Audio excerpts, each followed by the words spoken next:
அருண் வந்து ஹாஸ்பிட்டலுக்கு வராரு. அங்க வந்து அவங்க அம்மாவ சீதா ரொம்ப நல்லா கவனிச்சுக்கிறாங்க. அத பார்த்துட்டு வந்து அருணுக்கு ஒண்ணுமே புரியல. அப்படியே பார்க்குறாரு. வாப்பா, நீ வராதது வந்து பிரச்சனையே கிடையாதுப்பா. இந்த பொண்ணு என்ன நல்லா பார்த்துக்கிச்சுப்பா. அந்த அளவு வந்து அவங்க அம்மா மாதிரியே என்ன பார்த்துக்கிச்சு. பாரு இவ்ளோ லேட் ஆயிடுச்சு. அப்ப கூட இந்த பொண்ணு போல பாரு. அவங்க வீட்லயும் சொல்லிடுச்சாம்." அப்படின்னோனே சந்தோஷம் தாங்க முடியல நம்ம அருணுக்கு. உடனே அருண் என்ன பண்றாரு, கேட்குறாரு, "ம் ரொம்ப தேங்க்ஸ்ங்க. உண்மையிலேயே வந்து இப்படி வந்து பண்ணுவீங்கன்னு நான் நெனச்சு கூட பார்க்கல. நீங்க போயிடுவீங்கன்னு தான் நெனச்சேன். ஏன்னா கொஞ்ச நேரம் இருந்துட்டு போயிடுவீங்கன்னு நெனச்சேன். ஆனா ஃபுல் அண்ட் ஃபுல் எங்க அம்மாவ பார்த்துக்கினீங்க.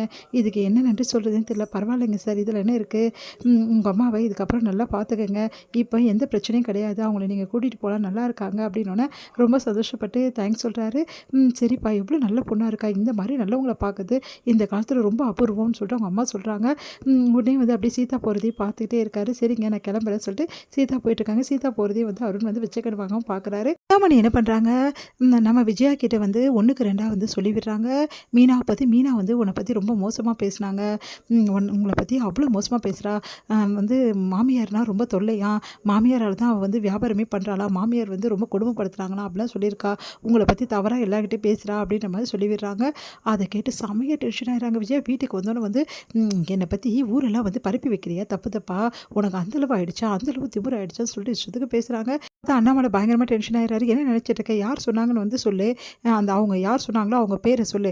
அப்புறமா அவங்கள எதுக்காக பேசுனாங்க, ஏன் பேசுனாங்க நான் பார்த்துக்கிறேன் அப்படின்றாரு. அதெல்லாம் சொல்ல முடியாது. எனக்கு ரொம்ப வேண்டப்பட்டவங்க ஒருத்தவங்க சொன்னாங்க. அதெல்லாம் நான் வந்து சொல்ல முடியுமா? இவ பேசியிருக்கா. இங்க பாருங்க தேவையில்லாத பிரச்சனை படாதீங்க. நான் யார்கிட்டயும் நம்ம வீட்டு விவகாரத்தை பத்தி பேசவே மாட்டேன். முக்கியமா உங்கள பத்தி பேசுறதுக்கு எனக்கு டைமும் இல்ல. அத பத்தி பேச வேண்டிய அவசியமும் இல்ல. அப்படி சொல்லிட்டு போறாங்க. பார்த்தீங்களா எவ்வளோ திமிரா பேசுற. எல்லாம் சம்பாதிக்கிற திமிரு.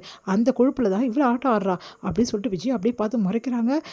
அடுத்த நாள் வந்து கேட்குறாங்க, சிந்தாமணி என்ன ஆச்சு அப்படின்னு சொல்லிட்டு.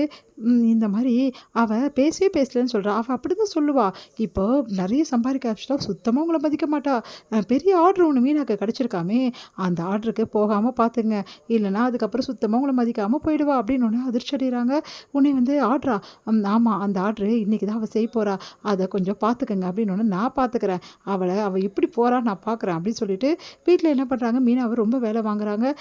என்னால் முடியல, சுடுதண்ணி வச்சு கொடு, எனக்கு வந்து சூப் வச்சு கொடு, இப்படிலாம் ரொம்ப தொல்லை பண்ணுறாங்க. வேறு வழி இல்லாமல் மீனாவும் அவங்க சொல்கிற வேலைக்கு எல்லாத்தையுமே செஞ்சுட்ருக்காங்க.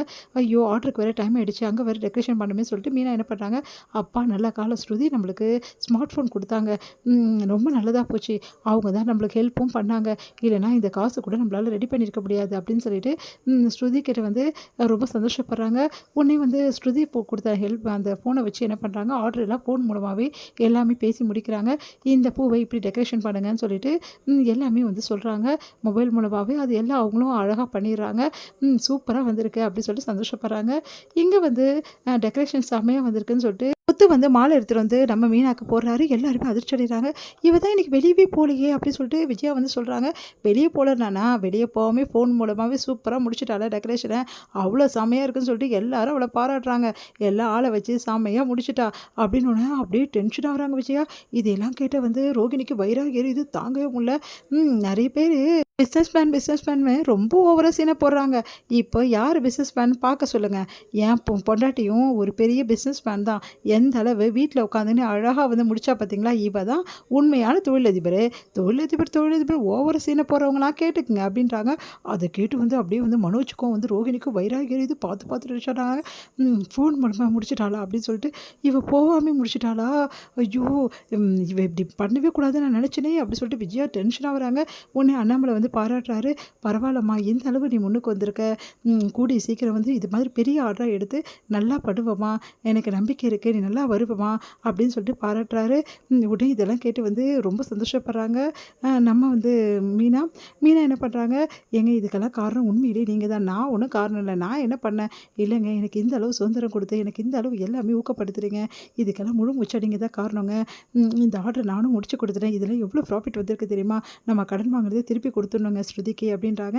அதெல்லாம் கொடுத்துட்டா போச்சு, ஒன்றும் பிரச்சனை இல்லை அப்படின்னு சொல்லி சொன்னோன்னே ரொம்ப சந்தோஷப்படுறாங்க.